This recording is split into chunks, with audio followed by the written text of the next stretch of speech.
ஓம் சாந்தி brother. குஷியா இருக்கீங்களா? குஷியா இருக்கேன். அப்பா இன்னைக்கு 2-3 சம்பந்தத்தை நல்லா இருக்கீங்க. எப்படி இருக்கு பாபா நினைவுல எப்படி இருக்கீங்க? நான் டபுள் குஷியில இருக்கேன் சிஸ்டர்.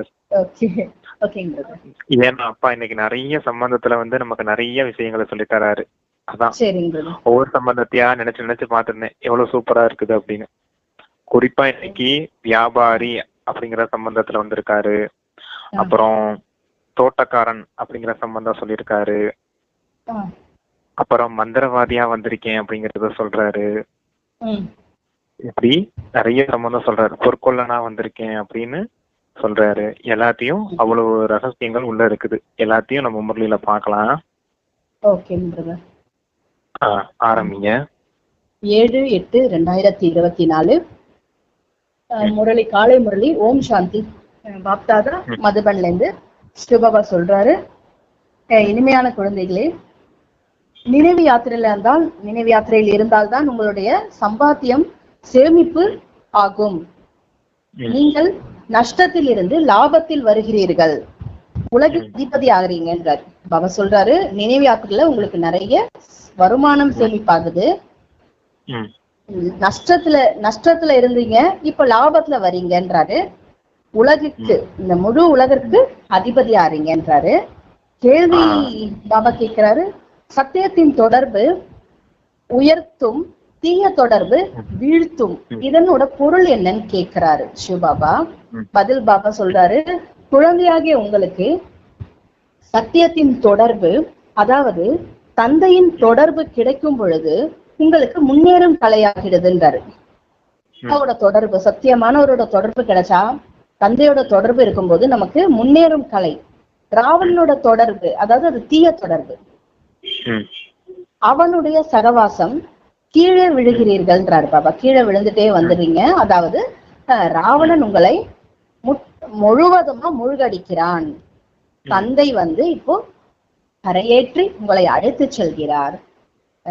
தந்தையினுடையது அற்புதம் என்ன அப்படின்னா, ஒரு நொடியில் எப்பேற்பட்ட சகவாசம் அளிக்கிறார்னா, அதன் மூலம் உங்களுக்கு கதியும் கிடைக்குது, சத்கதியும் கிடைக்குது. அப்பேற்பட்ட சகவாசம் கொடுக்கிறார். எனவே அவர் மந்திரவாதி அப்படின்னு பாபா சொல்றார். எனவே அவர் மந்திரவாதினும் சொல்றாங்க, அழைக்கப்படுகிறார்.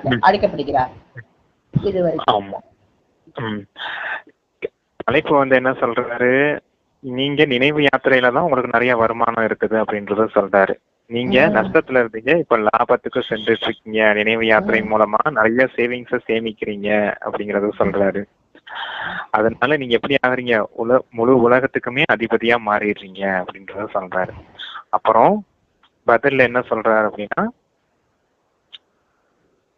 சத் சங்கம் அப்படின்றது, இந்த சத்தியமானவரின் சங்கம் உங்களை உயர்த்துகிறது. ராவணனுடைய சங்கம், தீய சங்கம் உங்களை மூழ்கடிச்சிருது அப்படிங்கறத சொல்றாரு. தந்தை உங்களை கரை சேர்க்கிறேன், நீங்க முன்னேறும் கலையில போறீங்க. ராவணனுடைய சங்கத்துல நீங்க வந்ததுனால கீழானவர்களா மூழ்கி போயிட்டீங்க ராவணனுடைய ராஜ்யத்துக்குள்ள அப்படின்றத சொல்றாரு. அப்புறம் தந்தை முக்தி மற்றும் ஜீவன் முக்தியின் ஆஸ்தியை கொடுக்கக்கூடிய மந்திரவாதியாவும் இருக்கேன். மந்திரஜாலம் செஞ்சு உங்களை ஒரு நொடியில முக்தி மற்றும் ஜீவன் முக்திக்கு அழைச்சிட்டு போயிடுறேன் அப்படிங்கறத சொல்றாரு. அதான் கதி மற்றும் சத்கதின்னு சொல்லப்படுது அப்படிங்கிறாரு. பாபா ஓம் சாந்தி சொல்லிட்டு ஆரம்பிக்கிறாரு. குழந்தைகள் நினைவில் அமர்ந்திருந்தார்கள், இதற்கு நினைவு யாத்திரை என்று கூறப்படுகிறது. நினைவில் இருப்பது நினைவு யாத்திரை. யோகம் என்ற வார்த்தையை பயன்படுத்தாதீர்கள் என்று தந்தை சொல்கிறார். ஒரே நிமிஷம்.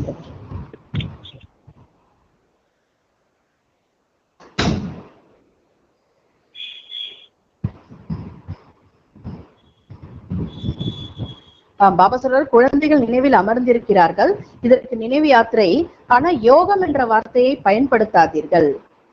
தந்தை சொல்கிறார், தந்தையை நினைவு மட்டும் செய்யுங்கள். அவர் ஆத்மாக்களின் தந்தை, பரம பதித்த பாவனர் அவர். அந்த பதித்த பாவனரை தான் நினைவு செய்ய வேண்டும்.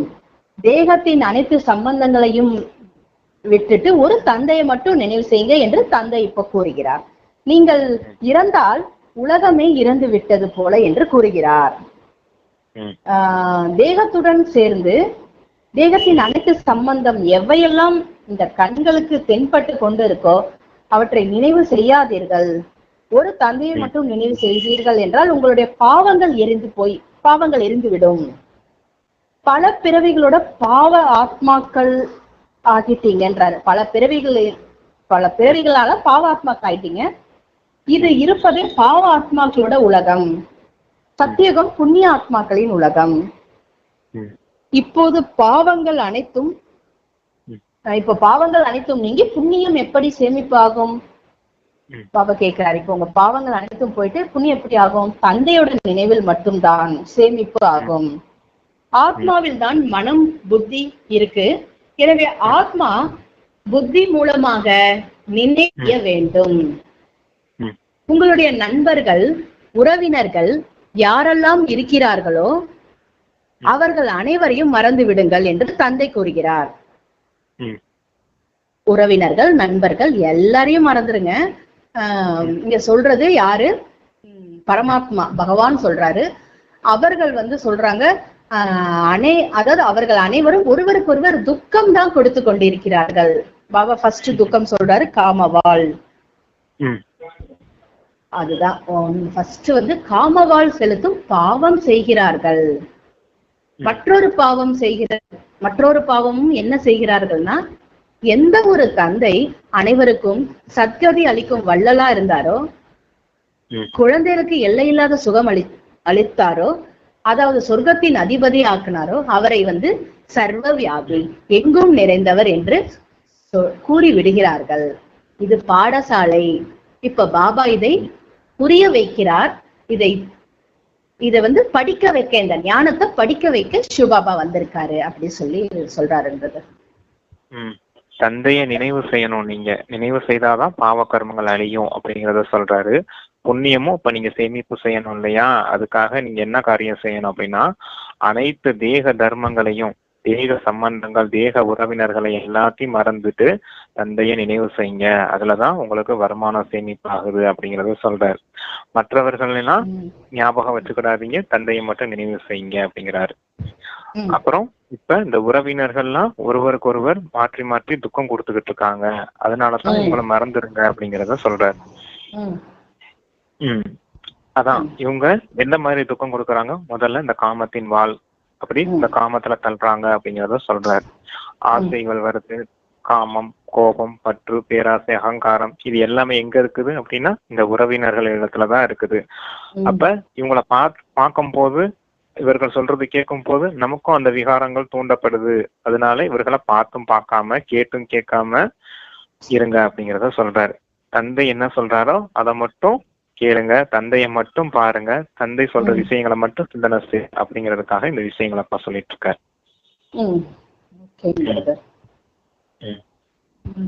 சொர்க்கத்தின் அதிபதி ஆக்குனாரு, அவரை சர்வவி அப்படின்னு சொல்லிட்டோம். நிந்தனை அதுதான் பிரதர் இப்ப சொல்லி கொடுக்கறாரு. பாடசாலையில பாபா புரிய வைக்கிறாரு, படிக்க வைக்க வந்திருக்கிறாருன்னு சொல்றாரு பாபா.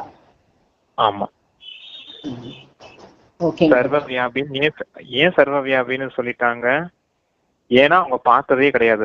பரமாத்மாவை இந்த உலகத்துல வேற யாரும் பார்த்ததே கிடையாது. அதனால எங்கும் நிறைந்தவர் அப்படின்னு சொல்லிட்டாங்க. காண கிடைக்காதவர்னு ஒரு பக்கம் சொல்லிட்டு, காண கிடைக்காதவர், காணாதவர் அப்படின்னு பரமாத்மாவுக்கு மகிமை இருக்குது. கூடவே சர்வ வியாபின்னு சொல்லிட்டாங்க. காண முடியாதவர்ன்றதுக்கு அர்த்தத்துக்கு சர்வ வியாபிங்கிற அர்த்தத்துக்கு வித்தியாசம் இருக்குது இல்லையா?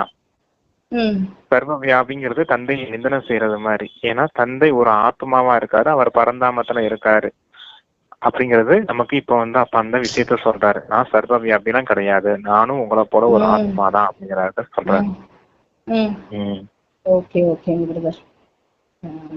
அப்படி சொல்றார் பாபா. இந்த லக்ஷ்மி நாராயணன் உங்களது லட்சியம் மற்றும் நோக்கம்ன்றாரு. வேறு யாரும் இது போலலாம் சொல்ல முடியாது. இப்பொழுது நாம் தூய்மையாகி தூய்மையான உலகிற்கு அதிபதி ஆக வேண்டும் என்பதை இப்போ நீங்கள் புரிந்துள்ளீர்கள். நாம் தான் உலகிற்கு அதிபதியாக இருந்தோம். 5000 வருடங்கள் ஆகிடுச்சு, இப்போ முழுமையாக முடிந்து விட்டது. தேவி தேவதைகள் உலகிற்கே அதிபதியா இருந்தார்கள். எவ்வளவு உயர்ந்த பதவியில் இருந்தார்கள். அவசியம் இந்த தந்தை இந்த மாதிரி உயர்ந்த பதவியில இந்த மாதிரி தந்தை தான் செஞ்சிருக்காருன்றார் பாபா. தந்தைய தான் பரமாத்மான்னு சொல்றோம். அவருடைய உண்மையான பெயர் சிவன் என்பதுன்றாரு. பிறகு நிறைய பேர் வைத்து அவங்களுக்கு சிவ பரமாத்மாவுக்கு நிறைய பேர் வைத்துட்டாங்கன்றாரு. நிறைய பேர் எப்படி மும்பைல பபல்நாத் கோவில் இருக்கு. அதாவது முட்களின் காட்டை மலர்கள் தோட்டமாக ஆக்குபவர் சிவ பரமாத்மா. அவருடைய உண்மையான பெயர் ஒரே ஒரு சிவன். இவர்குல பிரவேசம் செய்கிறார் என்றாலும் கூட பெயர் சிவன் தான். நீங்கள் இந்த பிரம்மாவை நினைவு செய்ய வேண்டியது இல்லைன்றார் பாபா. நினைவு செய்யவில்லை. இவர் தேகதாரி. நீங்கள் விஜய்கின்றார் பாபா. தேகமற்றவரை நினைவு செய்ய வேண்டும். உங்களுடைய ஆத்மா இப்போ தூய்மையற்றதாயிடுச்சு, அதை இப்போ தூய்மையாக்கணும்ன்றார் பாபா சொல்ற. ஆமா ஆமா. ஏன்னா தந்தைக்கு மகிமை இருக்குது பபல்நாத் அப்படின்னு. தந்தை இதுதான் தோட்டக்காரன் சொல்றது. முற்களின் காடா இருக்கிற கலியுகம் அத மலர்கள் நிறைந்த தோட்டமா சத்தியுகமா மாத்த வந்திருக்கேன் அப்படிங்கறத சொல்றாரு. அப்ப இது தமோ பிரதான உலகமா இருக்குது, அது சத்தானமான உலகமா இருக்குது. எதன் மூலமா இந்த உலகத்தை அப்படி படைக்கிறாரு அப்படின்னா, இந்த ஞானத்தை கொடுத்து அப்பா இந்த மாதிரி உலகத்தை படைக்கிறாரு. மலர்கள் நிறைந்தவர்களா ஆகணும்னா நீங்க அந்த குணங்கள் தெய்வீக குணங்கள் நிரம்பியவர்களா ஆகணும். இங்க அசுர குணங்களா இருக்குது. அதான் அசுர குணங்களை தான் அப்பா முற்கள்னு சொல்றாரு, தெய்வீக குணங்களை அப்பா மலர்கள்னு சொல்றாரு. அததான் முற்களை எல்லாம் மலர்களா மாத்த வந்திருக்கேன் அப்படிங்கறத சொல்றாங்க அப்பா. இதுதான் தோட்டக்காரன் அப்படிங்கிற சம்பந்தம் அது. ஓகேங்க பிரதர். உங்க ஆத்மா தூய்மையற்றதாயிடுச்சு, அதை திரும்பவும் தூய்மையாக்க பாவனமாக்க வேண்டும். மகான் ஆத்மா பாவ ஆத்மாலாம் சொல்றாங்க. மகான் பரமாத்மா என்று சொல்வதில்லை. தங்களை பரமாத்மா அல்லது இறைவன் என்று கூட யாரும் கூறவே முடியாது. மகாத்மா பவித்திர ஆத்மா என்று மட்டும் கூறுகிறார்கள். சந்நியாசிகள் சந்நியாசம் செய்கிறார்கள். எனவே பவித்திர ஆத்மா அவர்கள் கூட அனைவரும் புனர்ஜென்மம் எடுக்கிறார்கள் என்று தந்தை இப்போ புரிய வைக்கிறார். தேகதாரிகள் அவசியம் புனர்ஜென்மம் எடுக்க வேண்டியதான் இருக்கிறது. விகாரத்தினால் ஜென்மம் எடுத்து பின் பெரிய வாலிபனாகும் போது சந்நியாசம் செய்து விடுகிறார்கள். தேவதைகளும் இவ்வாறு செய்வது கிடையாது. அவர்கள் என்றைக்குமே தூய்மையா இருக்காங்க. தந்தை இப்போ உங்களை அசுரனில் இருந்து தெய்வீக மாணவர்களாக ஆக்க வந்திருக்கிறார். தெய்வீக குணங்களை தாரணை செய்வதால் தெய்வீக சமுதாயம் ஆவீர்கள்ன்றார் பாபா. தெய்வீக சமுதாயத்துல வருவீங்க, அந்த சமுதாயத்துல ஆவீங்கன்றாரு. தெய்வீக சமுதாயம் தான் சத்தியுகத்தில் இருக்கும். அசுர சமுதாயம் கலியுகத்துல இருக்குன்றாரு. இப்பொழுது இருப்பது சங்கம யுகம். இப்போ உங்களுக்கு தந்தை கிடைத்திருக்கிறார். இப்போ நீங்க மீண்டும் அவசியமா தெய்வீக சமுதாயத்தினர் ஆக வேண்டும் என்று இப்போ தந்தை சொல்கிறார். நீங்கள் தெய்வீக சமுதாயத்தினராக ஆவதற்காகத்தான் இங்க வந்திருக்கீங்க. தெய்வீக சமுதாயத்தினருக்கு அளவற்ற சுகம் கிடைக்கும். இந்த உலகம் இம்சையானவர்களுடையது என்று கூறப்படுது. இம்சையானவர்களோட உலகம் அப்படின்றார் பாபா. தேவதைகள் எப்படி இருப்பாங்கன்னா அகிம்சையாளர்கள். அவர்கள் அப்படி இருப்பாங்க அப்படின்றார் பாபா. தேவதைகள் அகிம்சையாளர்களாக இருப்பார்கள். சொல்லுங்க. அதான் மகானாத்மா, புண்ணியாத்மா, பாவாத்மாலாம் சொல்றாங்க. ஆனா யாரும் மகான் பரமாத்மா, புண்ணிய பரமாத்மா அப்படின்லாம் சொல்றது கிடையாது. பாவ பரமாத்மா. ஏன்னா ஆத்மாக்களே பரமாத்மான்னு ஒரு குரூப் சொல்றாங்க. அது அப்பா சொல்லிட்டு இருக்காரு. ஆத்மாக்கள் எல்லாம் பரமாத்மாவாக முடியாது. தேகம் எடுத்தவங்க எல்லாருமே, தேகதாரிகள் எல்லாருமே ஆத்மாக்கள் தான். தேகமே எடுக்காத ஒரு நிராகாரர் தான் பரமாத்மான்னு சொல்லப்படுறாரு அப்படின்னு சொல்லி புரிய வைக்கிறாங்க. அவங்க சன்னியாசிகள் துறவர மார்க்கத்தை சேர்ந்தவங்க. அவங்க எல்லைக்குட்பட்ட சந்நியாசம். அவங்க தூய்மையை கடைபிடிக்கிறாங்க. இருந்தாலும் அவங்களுடைய சரீரம் எப்படி கிடைக்குதுன்னா விகாரத்தால ஆன சரீரமா இருக்குது. ஆனா தேவதைகளுக்கு சரீரம் கூட தூய்மையானதா கிடைக்கும், ஆத்மாக்களும் தூய்மையானதாவே இருக்கும். அது தெய்வீக குணங்கள் நிரம்பிய சம்பிரதாயம் அப்படிங்கறத சொல்றாரு. தெய்வீக குணங்கள் நிரம்பியதுனால அவங்களுக்குள்ள அந்த விகாரங்கள்னா என்னன்னே தெரியாதவர்களா இருந்தாங்க அப்படிங்கறத சொல்றாங்க. ஓகேங்க பிரதர். பாபா சொல்றாரு, இனிமையிலும் இனிமையாக ஆன்மீக குழந்தைகளே, தந்தையை நினைவு செய்யுங்கள் என்று தந்தை இப்போ மட்டும்தான் கூறுவார்ன்றார் பாபா, கூற முடியும். உங்களுடைய குருமார்கள் அனைவரும் கூட தேகதாரி, அனைத்து குருமார்களும் தேகதாரியா இருக்காங்க. இப்பொழுது ஆத்மாக்களாகிய நீங்கள் பரமாத்மா தந்தையை நினைவு செய்ய வேண்டி இருக்கிறது. நீங்கள் புண்ணிய ஆத்மா ஆகும் பொழுது சுகம் கிடைக்கும். 84 பிறவிக்கு பின்னர் தான் நீங்கள் பாவாத்மா ஆகிவிடுகிறீர்கள். இப்பொழுது நீங்கள் புண்ணியத்தை சேமிப்பு செய்கிறீர்கள், யோக பலத்தால் பாவங்களை முடித்து விடுகிறீர்கள். இந்த நினைவு யாத்திரையினால் தான் நீங்கள் உலகத்துக்கே அதிபதி ஆகிறீர்கள். நீங்கள் உலகின் அதிபதியாக இருந்தீர்கள் என்பது சரிதான் சரிதான் அப்படின்னு கேட்கிறாரு. அவர்கள் எங்க சென்றார்கள்? இதுவும் தந்தை கூறுகிறார், நீங்க 84 பிறவி எடுத்தீர்கள், சூரிய சந்திர வம்சம் வந்தீங்க, பக்தியோட பலன் பகவான் இப்போ தருகிறார் என்று கூறவும் செய்கிறார்கள், சொல்றாங்க. பக்தியின் பலன் கண்டிப்பா கடவுள் கொடுப்பார் பகவான் என்று எந்த தேகதாரியும் சொல்ல முடியாதுன்றாரு பாபா. அவர் எப்படி இருக்காருன்னா நிராகாரமான சிவன்.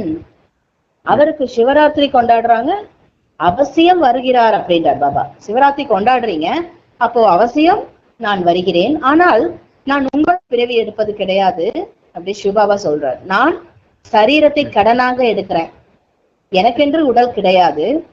ஒருவேளை அவ்வாறு உடல் இருந்தா, பாபா சொல்ற அவ்வாறு எனக்கு இருந்திருந்தது, உடல் இருந்ததுன்னா அதற்கு பெயர் இருந்திருக்கும் கேட்கிறார் பாபா. அதுக்கு ஒரு பெயர் இருக்கும். பிரம்மா என்ற பெயர் இவருடைய, இவர் சந்நியாசம் செய்தார், அப்பொழுது அவருடைய பெயர் பிரம்மா என்று பாபா, அதாவது பிரம்மா பெயர் வைக்கப்படுகிறது பாபா. பாபா வைக்கிறாரு, அவரோட பெயர் பிரம்மா, பிரம்மான்ற பெயர் வைக்கப்படுகிறது. நீங்கள் அதனாலதான் பிரம்மகுமார் குமாரிகள். இல்லை என்றால் பிரம்மா எங்கிருந்து வருகிறார்? பிரம்மா சிவன், சிவன் அவருடைய மகன் ஆவார். சிவபாபா தனது குழந்தையாகிய பிரம்மாவுக்குள்ள பிரவேசம் செய்யறாரு, உங்களுக்கு ஞானம் கொடுக்கிறாரு. பிரம்மா விஷ்ணு சங்கரன் இவருடைய குழந்தைகள். பாபா சொல்றார் பிரம்மா விஷ்ணு சங்கரன் இவருடைய குழந்தைகள் ஆவார்கள் என்றாரு பிரதர். இவங்கெல்லாம்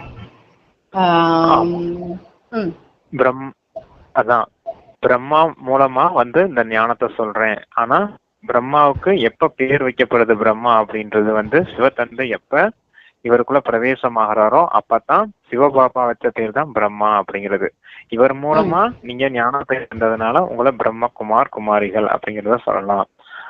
இவர் அந்த ஞானத்தின் அடிப்படையில குணங்களை கடைபிடிக்கிறார் இல்லையா? ஞானம் படைப்பின் காரியமா இருக்குது, அதனாலதான் அது பிரம்மான்னு சொல்லப்படுது. அப்புறம் அந்த ஞானத்தின் அடிப்படையில சக்தி, அப்பா யோகத்தின் அடிப்படையில சக்தி தாரணை ஆகுது இல்லையா? அந்த சக்தியினால விகர்மங்களை விநாசம் செய்யறோம். அது சங்கரின் ரூபமா இருக்குது, அழிக்கக்கூடியவர் இல்லையா? விகர்மங்களை அழிக்கக்கூடியவர், அவர் தான் சங்கரர். இந்த ஞானம் பிரம்மாவுடையது, சக்திகள் மூலமா விகர்மங்களை அழிக்கிறது சங்கரருடைய பார்ட்டு. அப்புறம் தெய்வீக குணங்களை தாரணை செய்யறோம் இல்லையா? அது விஷ்ணுவுடைய பார்ட்டு.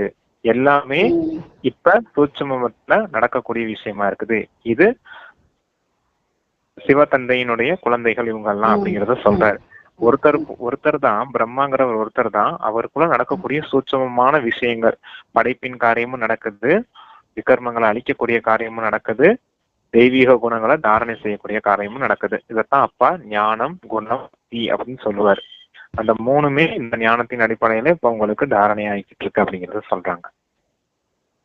சரிங்க பிரதர், ஓகேங்க பிரதர். ஞானம் குணம் வேற என்னன்னு சொன்னீங்க? சக்தி. சக்தி தான் அப்பா நினைவு மூலமா சக்தி கொடுக்கறான்னு சொல்றோம் இல்லையா? அந்த நினைவின் சக்தியினாலதானே விகர்மங்கள் விநாசம் ஆகுது. விகர்மங்கள் எதனால உண்டானது? விகர்மங்கள் ராவணன் கிட்டதுனால வந்து. ஆமா, அதான் ராவணன் கிட்ட இருந்து வந்த விகாரங்கள் தானே நினைவு யாத்திரையின் மூலமா அந்த கர்மங்களை அழிக்கிறோம், விகர்மம் விநாசம் ஆகுதுன்னு சொல்றோம் இல்லையா? ராவணனுடைய பேர் அடையாளமே தெரியாத அளவுக்கு நம்ம விநாசம் செய்யணும் அப்படிங்கிறதுதான் சக்தி ரூபம். ஞான ஸ்வரூபம் சக்தி ரூபம், அப்புறம் குணஸ்வரூபம்.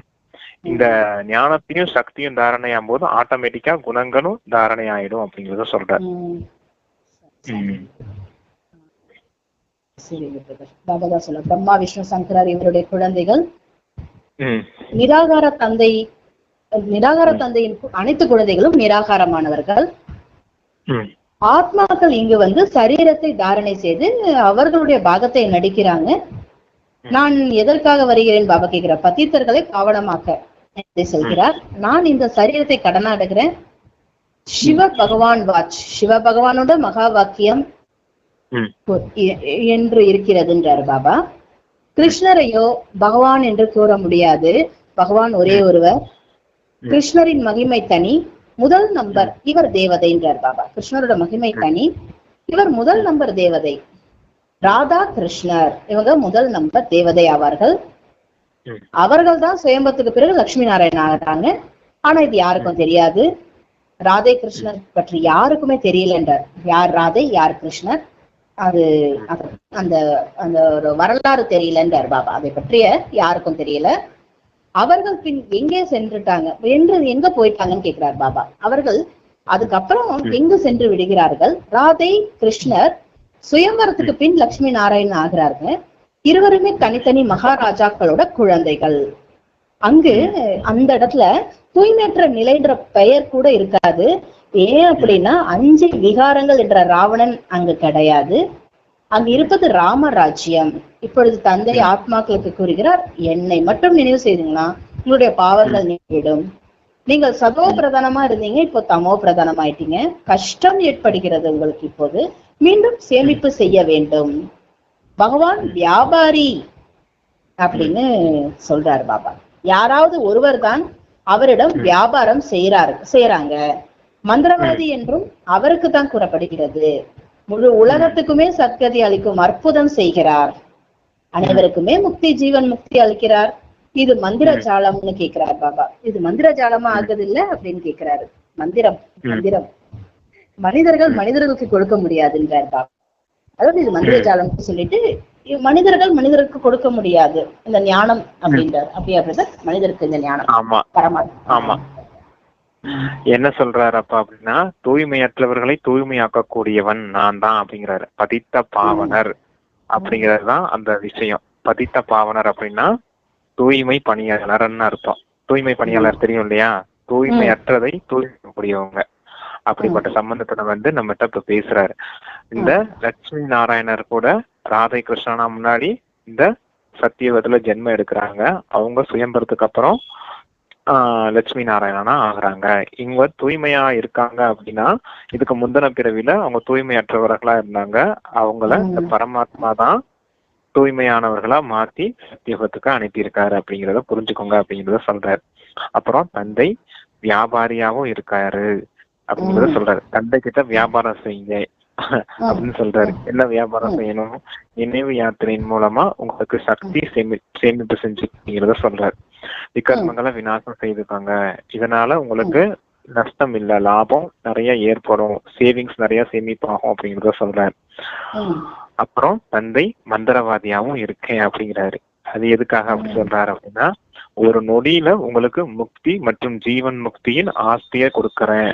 அப்ப ஒரு நொடியில முக்தின்றது ஒரு மந்திரமாய் தானே, ஒரு மந்திர ஜாலமாய் தானே. அதனால தந்தைய மந்திரவாதினும் சொல்லலாம் அப்படிங்கறத சொல்றாரு. பாபா ஒரு சிலர் தான் இங்க வியாபாரம் செய்யறாங்க அப்படின்னா நினைவு யாத்திரையில இருக்கிறது ஒரு சிலர் தான் இருக்காங்க. எல்லாரும் தொடர்ந்து நினைவுல இருந்து அந்த பாக்கியத்தை அடையிறது இல்லை அப்படிங்கறத சொல்றேன். நினைவு இருக்குது பெரிய பாக்கியம் இல்லையா? பாவ கர்மங்களை வச்சு நாளைக்கு மிகப்பெரிய தேவி தேவதையா மாற போறோம் அப்படிங்கிறது. சொர்க்கத்துல எல்லா செல்வம் நிறைந்த ஒரு மிக உயர்ந்த தேவதை, உயர்ந்த போஸ்டிங்ல போய் உட்கார போறோங்கிறது பெரிய பாக்கியம் இல்லையா? அதை யாரோ ஒரு சிலர் தான் அடைகிறாங்க அப்படிங்கறத சொல்றாரு. சரி சரி. மனிதர்கள் மனிதருக்கு இந்த ஞானத்தை கொடுக்க முடியாது. நீங்க 63 பிறவி பக்தி செஞ்சிருக்கீங்கன்றார் பாபா. பக்தியே செஞ்சு வந்திருக்கீங்க. இந்த பக்தியினால் யாராவது சத்கதி அடைந்திருக்கிறாங்களான்னு பாபா கேட்கிறார். இந்த பக்தி செய்வதனால் சத்கதி யாராவது கிடைச்சிருக்கான்னு கேட்கிறார் பாபா. யாராவது சத்கதி அளிப்பவர்கள் இருக்காங்களான்னு பாபா கேட்கிறார். இருக்கவே முடியாது. ஒருவர் கூட திரும்பி போகவே முடியாது. எல்லை இல்லாத தந்தை அனைவரையும் திரும்ப அழைத்து செல்கிறார். கலியுகத்தில் அநேக ராஜாக்கள் இருக்கிறாங்க. அங்கு கொஞ்சம் பேர் ஆட்சி புரியுறீங்கன்றார் பாபா. கலியுகத்துல அநேக ராஜா, ஆனா அங்க இருப்பது கொஞ்சம் பேர் தான் பாபா. மற்ற எல்லா ஆத்மாக்களும் முக்திக்கு சென்று விடுவாங்க. நீங்கள் முக்தி தாமம் வழியாக ஜீவன் முக்தியில் வருகிறீர்கள்.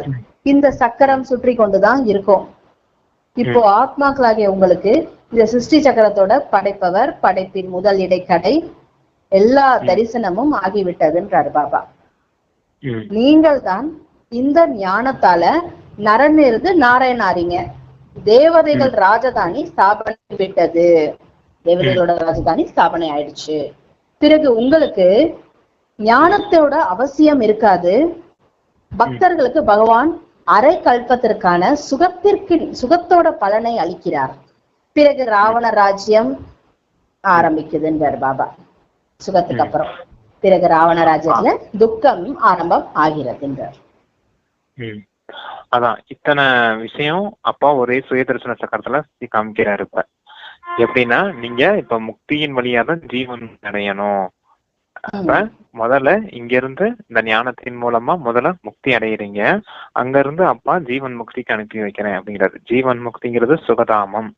அங்க அரைக்கல்பம் சுகமா வாழ்றீங்க. அடுத்த அரைக்கல்பம் ராவண ராஜ்யத்துக்கு வந்துடுறீங்க. இப்ப தந்தை அதே சமயத்துல ராவண ராஜ்யத்தின் இறுதி நேரத்துல உங்களை மறுபடியும் முக்திக்கு அழைச்சிட்டு போறதுக்காக வந்திருக்கேன் அப்படிங்கிறார். மனிதர்கள் இந்த ஞானத்தை கொடுக்க முடியாது. மனிதர்களின் ஞானம் இப்படி இந்த ஞானத்தை கொடுக்க முடியாது. நேரடியா பகவான் இந்த மற்றும் படைப்பின் ரகசியத்தை உங்களுக்கு புரிய வைக்கிறாரு. இந்த படைப்பினுடைய முதல் இடைக்கடை ஞானம் இதுதானே. அப்ப இந்த விஷயத்த பரமாத்மா தவிர வேற யாரும் புரிய வைக்க முடியாது. ஏன்னா யாருக்குமே படைப்பவரை பத்தியும் தெரியாது, இந்த படைப்பின் ரகசியத்தை பத்தியும் தெரியாது அப்படிங்கிறாரு. ஓகேங்க. ராவண ராஜ்யத்தில் துக்கம் ஆரம்பமாகுதுன்றாரு. மெதுவா நீங்க கீழே வரீங்க, கொஞ்சம் மெதுவா படி இறங்குறீங்கன்றாரு பாபா. நீங்க சத்தியோகத்துல இருக்கிறீங்க. இருந்தாலும் ஒரு நாள் கழிந்த உடனே படி இறங்க, ஒரு நாள் போயிடுச்சுன்னா சொல்றாரு, ஒரு நாள் போயிடுச்சுனாலே படி இறங்க வேண்டி இருக்கு. நீங்க 16 கலை அப்படியே அந்த பேராகிராஃபை வாசிங்க சிஸ்டர். 2 முறை வாசிக்காதீங்க, ஒரு லைன் அப்படியே வாசிங்க. ஓகே ஓகேங்க பிரதர். நீங்கள் ஒரு நாள் கழிந்த உடனே படியிறங்க வேண்டி இருக்கிறது. நீங்கள் 16 கலை சம்பூர்ணமாகிறீர்கள். பிறகு படி இறங்கிக் கொண்டே இருக்கிறீர்கள். வினாடி டிக் டிக் என்று ஆகிறது. இறங்கிக் கொண்டே செல்கிறீர்கள்.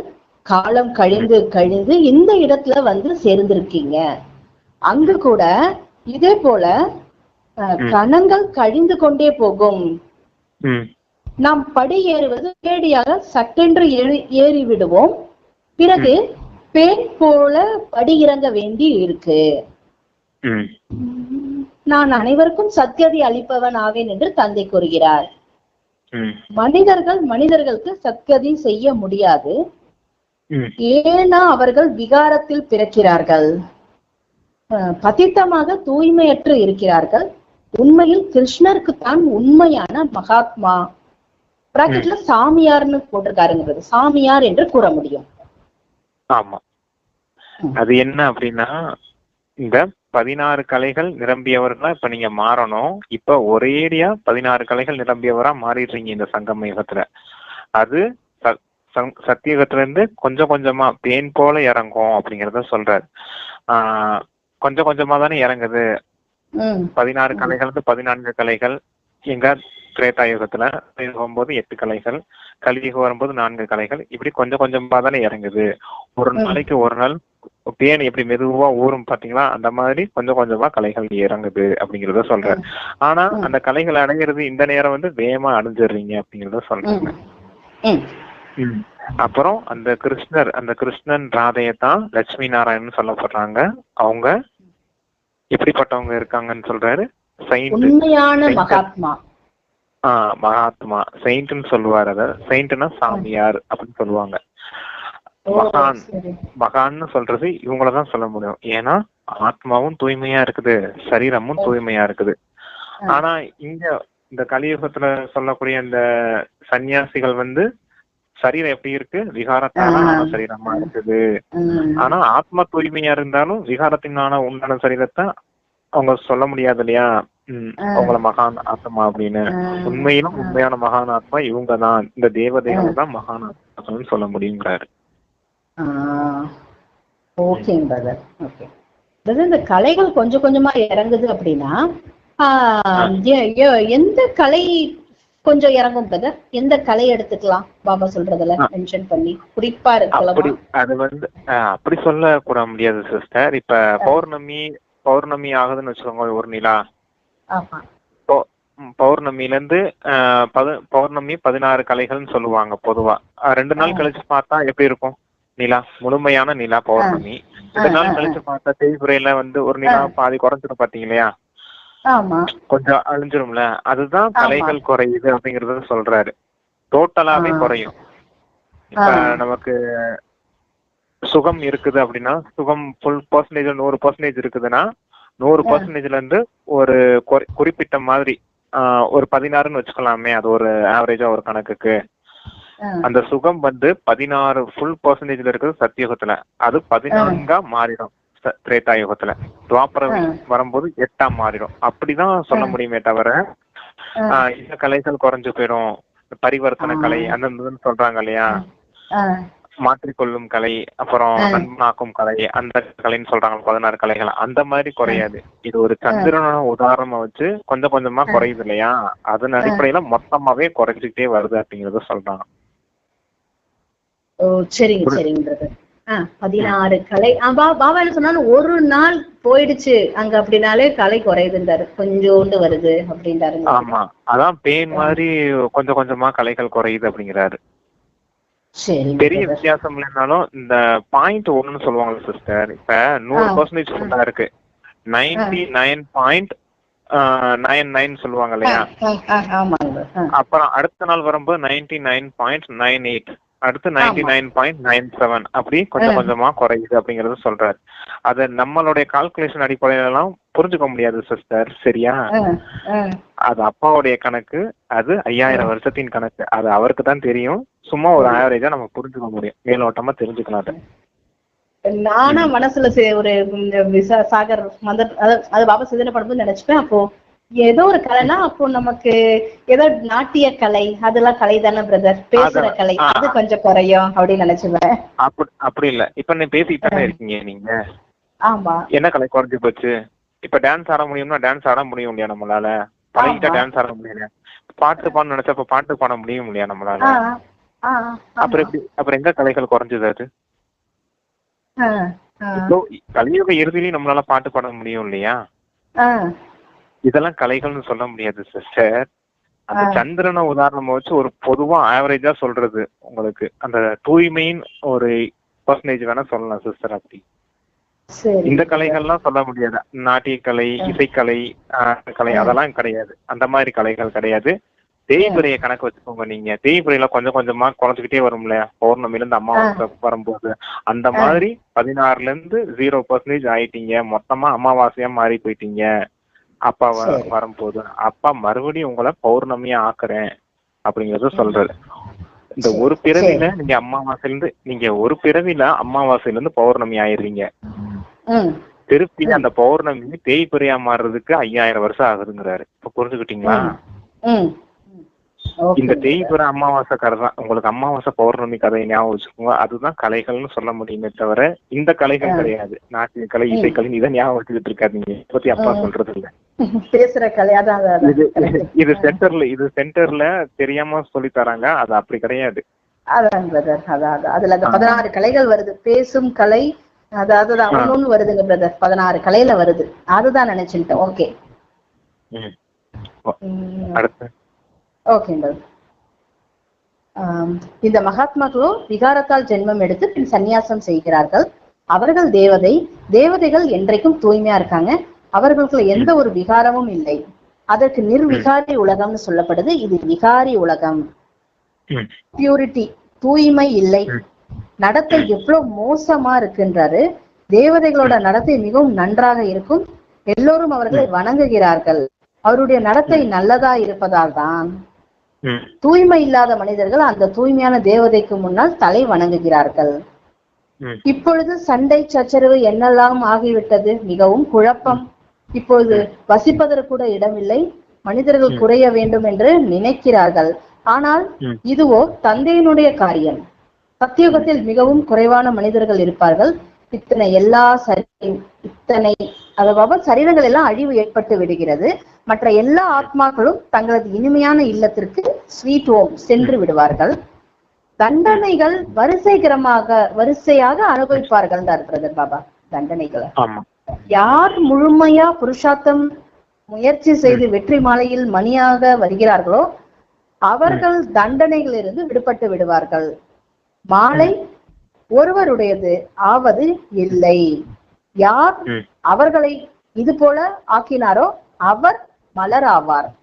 பிறகு மேருன்றாரு, இல்லற மார்க்கம் ஆகும். எனவே ஜோடியின் மாலை, சிங்கிள் ஒற்றை மணியின் மாலை இருப்பது கிடையாது. சன்னியாசிகள் மாலை ஆவதும் இல்லை. அவர்கள் துறவற மார்க்கம், அவர்கள் இல்லற மார்க்கத்திற்கு ஞானம் அளிக்க முடியாது. தூய்மை ஆவதற்காக அவர்களுடையது எல்லைக்குட்பட்ட சந்நியாசம். அவர்கள் ஹடயோகி, இது ராஜயோகம்னு பாவசம்.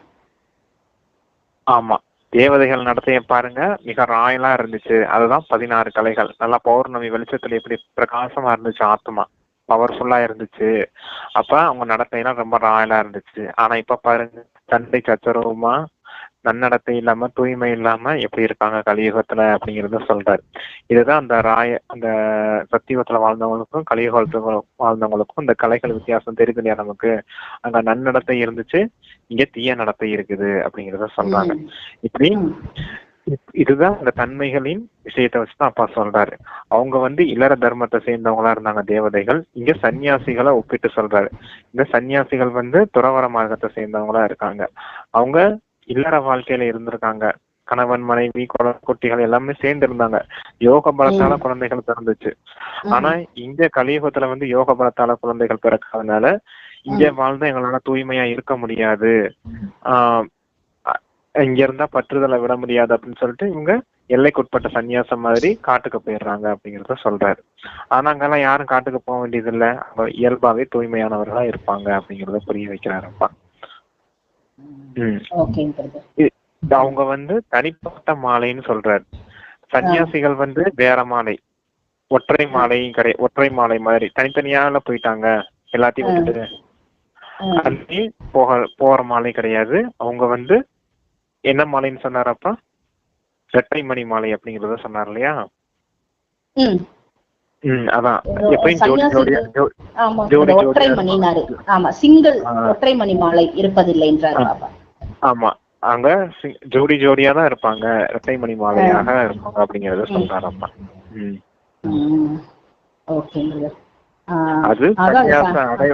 அது சந்நியாச அடயோகம், இது இல்லற மார்க்கத்தின் ராஜயோகம் அப்படிங்கறத சொல்றாங்க.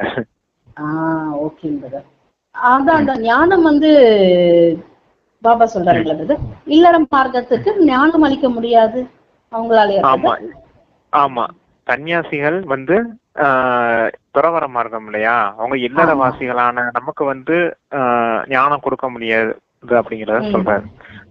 ஏன்னா அவங்க துறவற மார்க்கம், அவங்க எப்படி இல்லற வாழ்க்கையில ஈடுபடல. அவங்களுக்கு எப்படி தெரியும் முதல்ல இல்லற வாழ்க்கையில என்ன கஷ்டம் இருக்கு, ஏது இருக்குது, என்ன பிரச்சனைகளை எப்படி சமாளிக்க முடியும் அப்படிங்கறதெல்லாம் அவங்களுக்கு தெரியாது இல்லையா. அதனால அவங்க அப்படி சொல்ல முடியாது. தந்தை தான் உங்களுக்கு இந்த விஷயங்கள்லாம் புரிய வைக்கிறேன் அப்படிங்கிறாரு. பாபா சொல்றார், ராஜ்யத்தை அடைவதற்காக தந்தை உங்களுக்கு இந்த ராஜயோகத்தை கற்றுக் கொடுக்கிறார். தந்தை ஒவ்வொரு 5000 வருடங்கள் ஆன பிறகு வருகிறார். அரைக்கல்பம் நீங்கள் சுகத்தில் ஆட்சி புரிகிறீர்கள். பிறகு ராவண ராஜ்யத்தில் மெல்ல மெல்ல நீங்கள் துக்கமுடையவரா ஆறீங்க. இதற்கு துக்கம் சுகம் நாடகம் என்று கூறப்படுகிறது. பாண்டவர்களாகிய உங்களை வெற்றி அடையுமாறு செய்விக்கிறார். இப்பொழுது நீங்கள் பிராக்கெட்ல பண்டான் இருக்குங்க பிரதர், வழிகாட்டி ஆவீர்கள். ம். வீடு செல்வதற்கான யாத்திரை செய்விக்கிறீர்கள். அந்த யாத்திரைகளை மனிதர்கள் பல பிறவியா செய்தபடிதான் வந்திருக்காங்க. இப்போது உங்களுடைய யாத்திரை வீடு செல்வதற்கானது. தந்தை வந்து அனைவருக்கும் முக்தி, ஜீவன் முக்திக்கான வழியை சொல்கிறார். நீங்கள் ஜீவன் முக்தியில், மற்றபடி அனைவரும் முக்தியில் சென்று விடுவார்கள். பாபா சொல்றாரு, ஐயோ என்ற கதறலுக்கு பின்னர் தான் வெற்றி முழக்கம் ஏற்படும். இப்பொழுது இருப்பது கலியுகத்தின் கடைசி. ஆபத்துக்கள் நிறைய வரப்போகிறது. பிறகு அந்த நேரத்துல நீங்க நினைவு யாத்திரையில் இருக்கவே முடியாது. ஏன் அப்படின்னா குழப்பங்கள் நிறைய ஏற்படும். எனவேதான் பாபா சொல்றார், இப்பொழுது நினைவு யாத்திரையை அதிகரித்து கொண்டு செல்லுங்கள், அப்பொழுதுதான் பாவங்கள் சாம்பலாகும் என்று தந்தை இப்பொழுது சொல்கிறார். அதான் இப்ப நினைவு யாத்திரையில இருந்துதான் நீங்க பாவ கர்மங்களை அழிக்கணும்.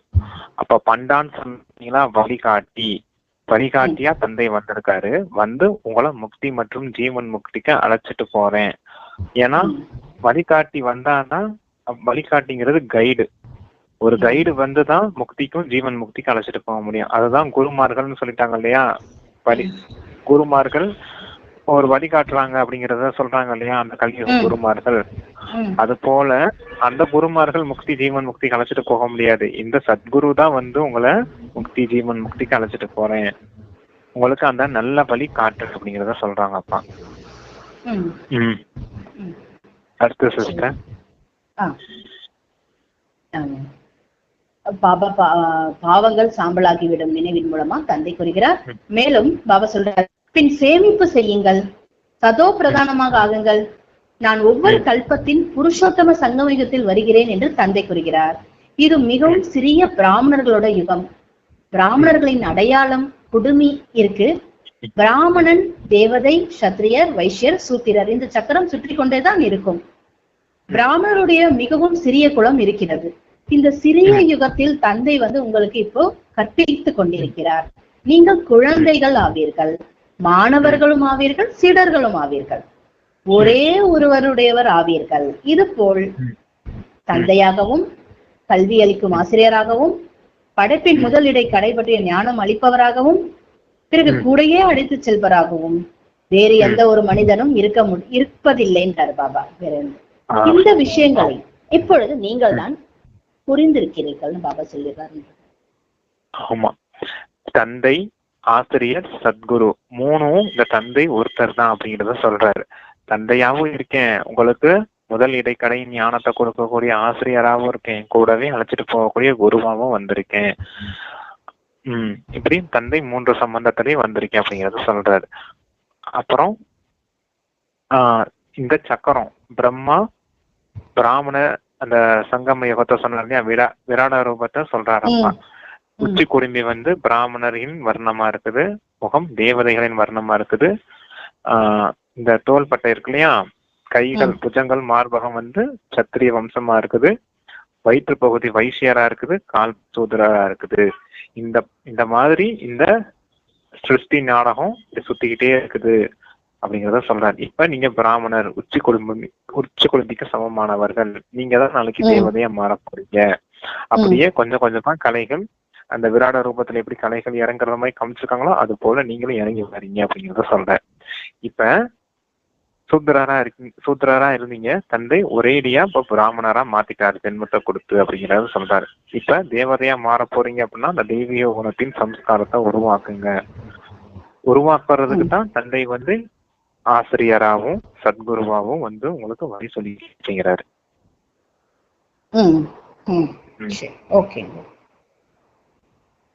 இந்த விஷயங்கள் இப்பொழுது மட்டும்தான் உங்களுக்கு புரிந்திருக்கிறது. சத்தியுகத்தில் கூட முதலில் மிகவும் சிறிய செடியாக இருக்கும். மற்ற எல்லோரும் சாந்தி தாமத்துக்கு சென்று விடுவார்கள். தந்தைக்கு அனைவருக்கும் சத்கதி அளிக்கும் வள்ளல் என்று கூறப்படுகிறது. தந்தையே ஸ்ரீ பதித்த பாவனா பாபா வாருங்க என்று அழைக்கிறார்கள். மறுபக்கம் பிறகு பரமாத்மா நாய், பூனை, கல், மண் இருக்கிறார்கள் என்றும் கூறுகிறார்கள். எல்லையில்லாத தந்தையை அவமதிக்கிறார்கள். உலகத்திற்கு அதிபதியாக ஆக்கும் தந்தையை தூஷிக்கிறார்கள். இதற்கு தான் ராவணனின் சகவாச தோஷம் என்று கூறப்படுகிறது. சத்தியத்தின் தொடர்பு உயர்த்தும், தீய தொடர்பு வீழ்த்தும். ராவண ராஜ்யம் ஆரம்பமாகி விடும் பொழுது நீங்கள் கீழே விழ ஆரம்பிக்கிறீர்கள். தந்தை உங்களை ஏறும் கலையில் முன்னேற்றுகிறார். தந்தை மனிதனை தேவதையாக ஆக்குகிறார். அப்பொழுது அனைவருக்கும் நன்மையாகிறது. இப்பொழுது எல்லோரும் இங்கே இருக்கிறார்கள். மீதி யாரெல்லாம் இன்னும் இருக்கிறார்களோ அவர்கள் வந்து கொண்டே இருப்பார்கள்.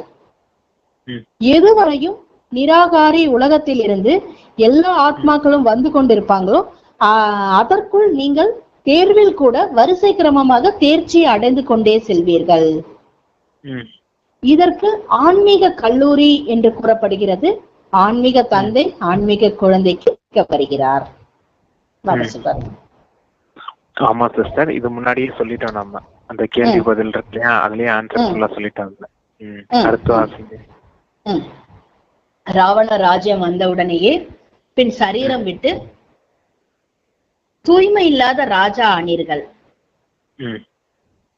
மேலும் தூய்மையான தேவதைகளுக்கு முன்னால் தலை வணங்க முற்பட்டீர்கள். சரீரத்தை விட்டு தூய்மை இல்லாம ஆனீங்கன்னா அது என்ன? அதான் நீங்க அந்த துவாபர யுகத்துல வந்தோடனே நம்ம தூய்மையற்றவர்களா மாறிட்டோம் இல்லையா, தூய்மையான ராஜாக்களா வாழ்ந்தோம் தேவதைகளா சொர்க்கத்துல. அப்புறம் தூய்மையை இழந்த உடனே அப்பவும் நம்ம ராஜாவா தான் இருந்தோம். விக்ரமாதித்ய மகாராஜாவின் அந்த வம்சத்தினரத்துல இருந்தோம். அப்பதான் தூய்மையான ராஜாவா இருந்த நீங்க தூய்மையற்ற ராஜாக்களா மாறிட்டீங்க. கோயில்ல பக்தர்கள் கூட எப்படி பூஜை பண்றாங்க தேவதைகள் அப்படின்னா, தேவி தேவதைகள் தான் மூர்த்தியா இருக்காங்க. நீங்க தூய்மையா இருந்தீங்க, எங்களால இப்ப தூய்மையா இருக்க முடியல, தூய்மையற்றவர்களா மாறிட்டோம்னா அந்த மூர்த்திக்கு முன்னாடி தலை வணங்குறாங்க இல்லையா, அதத்தான் அப்பா சொல்லிட்டு இருக்காரு. தூய்மையற்றவர்கள் தூய்மையானவர்கள் முன்னாடி தலை வணங்குறாங்க அப்படின்னு. சரீரம் இல்லன்ற தூய்மையான சரீரம் இல்லை. ஆமா, தூய்மையான சரீரம் எங்க கிடைக்கும்? யோக பலத்தினால உருவானதுதான் அங்க சொர்க்கத்துல கிடைக்கும் தூய்மையான சரீரம். இங்க துவாபர யுகத்துல தூய்மையற்றவர்கள் ஆறதே காமத்தினால தானே. அப்ப காமத்தினால உருவான சரீரத்தை தூய்மையற்ற சரீரம் தானே சொல்ல முடியும். அத தூய்மையான சரீரம் எப்படி சொல்லுவீங்க? அதனாலதான் அது அப்படி சொல்றாரு. ராவணராஜ்யம் வந்தவுடனே பின் சரீரம் விட்டு தூய்மை இல்லாத ராஜா ஆனீர்கள். மேலும் தூய்மையான தேவதைக்கு முன்னால் தலைவணங்க முற்பட்டீர்கள். ஆத்மாதான் பதீத்தமாக தூய்மையற்றதாக அல்லது தூய்மையானதாக ஆகிறது. ஆத்மா பதீத்தமாக இருக்கும்பொழுது சரீரம் கூட பதீத்தமாக கிடைக்கிறது. உண்மையான தங்கத்தில் கலப்படம் செய்யப்படும் பொழுது கலப்படம் உடைய நகையாக விடுகிறது. இப்பொழுது ஆத்மாவிலிருந்து துரு நீக்குவது எப்படி அப்படி கேட்கிறாரு. யோக அக்னி வேண்டும். அதன் மூலம் உங்களுடைய விகர்மம் விநாசமாகிவிடும். ஆத்மாவில் வெள்ளி, செம்பு மற்றும் இரும்பு படிந்திருக்கு. இதுதான் துரு. பாபா சொல்ல இது துரு ஆகும். ஆத்மா உண்மையான தங்கம் போல இருந்தது, இப்ப பொய்யானதாக இருக்கு. அந்த துரு நீங்குவது எப்படி? இது அக்னியாக்கும். ஞான சிதையில அமர்ந்திருக்கீங்க. இதற்கு முன்பு காம சிதையில இருந்தீங்க. தந்தை ஞான சிதையில் அமர்த்துகிறார். ஞான கடலான தந்தை இன்றி வேறு யாரும் ஞான சிதையில் அமர்த்த முடியாது. மனிதர்கள் பக்தி மார்க்கத்தில் எவ்வளவு பூஜை செய்து கொண்டிருக்கிறாங்க, ஆனா யாரை பற்றியும் அறியாமல் இருக்கிறார்கள். இப்பொழுது நீங்கள் அனைவரையும் பற்றியும் அறிந்திருக்கிறீர்கள். நீங்கள் அனைவரும் தேவதையாகிறீர்கள். பின் பூஜையின் விஷயம் முடிந்து போய்விடும். ராவண ராஜ்யம் ஆரம்பமாகும் பொழுது பக்தி ஆரம்பமாகும். நல்லதுன்னு பாபா சொல்றாருன்றத வாணியை முடிக்கிறார். ஓகே, இதுதான் அந்த சொன்னார் பாத்தீங்களா, தங்கம், வெள்ளி, செம்பு, இரும்பு இதெல்லாம் கலப்படமா இருக்குது ஆத்மால அப்படின்னா, இதை நீக்கணும் அப்படின்னா யோகத்தின் வேணும். இதுதான் பொற்கொள்ளனின் சம்பந்தம். பொற்கொள்ளர் நகை செய்வார் இல்லையா, நகை செய்யக்கூடிய பொற்கொள்ளர். இப்ப தங்க நகை இருக்குது அப்படின்னா நமக்கு என்னன்னு சொல்றாத 916 கேடிஎம் அப்படின்னு சொல்றோம். அப்ப என்ன இருக்கும்? 91.6 தான் தங்கம் இருக்கும். 91.6% தங்கம் இருக்கும். மிச்சம் இருக்க அந்த 9% என்ன இருக்கும்? பித்தளை, வெள்ளி இருக்கும், செம்பு இருக்கும், இரும்பு கலப்படமா இருக்கும். அதுதான் அந்த மாதிரி கலப்படமா இருக்கு இல்லையா. இப்ப அதெல்லாம் அதே போல ஆத்மாலையும் அந்த சத்தியுகத்துல வாழ்ந்த போது தங்க யுகமா இருந்துச்சு. திரேதா யுகம் வந்து வெள்ளி யுகம் ஆயிருச்சு இல்லையா? துவாபரம் தாமிரமா இருந்துச்சு. கலியுகம் இரும்பா போயிருச்சு. கலியுக இறுதி அந்த இரும்புலயே துருப்பிடிச்சு போயிருச்சு. அதான் அப்ப அப்படி சொல்றாரு. இந்த மாதிரி ஆத்மாக்குள்ள இந்த சக்கரத்துல நீங்க சுத்தி வந்ததுனால தங்கமும் இருக்குது, வெள்ளியும் இருக்குது, தாமிரம், இரும்பு, அந்த இரும்பும் துருப்பிடிச்சு போய் ஆத்மா ஒண்ணும் இல்லாம போயிடுச்சு. இத பூரா யோகா அக்னியில உட்காந்து தந்தை இந்த தங்கத்தை மட்டும் புடம் போட்டு பிரிச்சு எடுக்கிறேன் அப்படிங்கறத சொல்றாரு. தெய்வீக குணங்களை மட்டும் தனியா பிரிச்சு எடுக்கிறேன், சத்தியுகத்துக்கு தகுதியுடையவன் அப்படிங்கறத சொல்றாரு ஆத்மாவை மட்டும். இதுதான் பொற்கொள்ள. உங்களுக்கு என்ன சொன்னேன்னு இதுதான். இந்த மாதிரி தந்தை யோகா அக்னியில உங்களை தங்க புத்தியுடையவரா மாத்துறேன், அப்பதான் நீங்க சத்தியுகத்துக்கு தகுதியுடையவரா மாற முடியும் அப்படிங்கிறாரு. Okay brother. யோகா அக்னி அப்படின்றது இந்த தங்கத்தை கிளீன் பண்றாங்க, அந்த அக்னி மூலியமா தங்கத்தை போடுவாங்க பிரதர். உருக்குவாங்க இல்லையா? தங்கத்தை மட்டும் தனியா உருக்கி எடுப்பாங்க இல்லையா? அப்ப அந்த நிறைய 91.6 கேடிஎம் இருக்கு இல்லையா? 916 கேடிஎம், அதுல 91.6% தங்கம் இருக்கும், தூய்மையான தங்கம் இருக்கும். அதை உருக்கி தனியா எடுத்தாங்கன்னா மிச்சம் போல கலப்படம் போல தனியா வந்துடும் இல்லையா? அது போல தந்தை உங்ககிட்ட இருக்க இந்த ராவண சம்ஸ்காரம், அசுத்தமான சம்ஸ்காரத்தெல்லாம் தனியா யோகா அக்னியில பிரிச்சு எடுத்துடுறேன் அப்படிங்கறத சொல்றாரு. நீங்க தந்தையோட யோகா வைக்கும் போது இதெல்லாம் தனியா வந்துருது, தூய்மையான தங்கமா ஆயிடுறீங்க அப்படிங்கறத சொல்றாரு. புரியுதா இது உங்களுக்கு? அப்ப யோகா அக்னியில பஸ்பம் ஆயிடுது ராவணனோட. ஆமா, அனைத்தும் முடிச்சிடுறாரு, தங்கத்தை பிரிச்சு எடுத்துடுறாரு. ஆத்மா தங்கமா இருந்தது. ஓகேங்க. வரதானம் பாபா வரதானத்துல ஒவ்வொரு நேரமும் கடைசி நேரம் என புரிந்து சதா எவரடியாக இருக்கக்கூடிய தீவிர புருஷார்த்தி ஆகங்கள்னு வரதானம் கொடுக்கிறாரு பாபா. பாபா சொல்றாரு இதுக்கு விளக்கம், தனது கடைசி நேரத்தை பற்றி எந்த ஒரு நிச்சயமும் இல்லை. எனவே ஒவ்வொரு நேரத்தையும் கடைசி நேரம் புரிந்து கொண்டு ரெடியா இருக்காங்களோ, எவர் ரெடி என்றால் எவர் ரெடியாக இருங்கள், எவர் ரெடி என்றால் தீவிர புருஷார்த்தி. இப்போதோ விநாசம் ஆவதற்கு கொஞ்சம் காலம் பிடிக்கும், அதன் பிறகு தயாராவோம் என்று அந்த மாதிரி யோசிக்காதீர்கள். அப்படி இல்லை.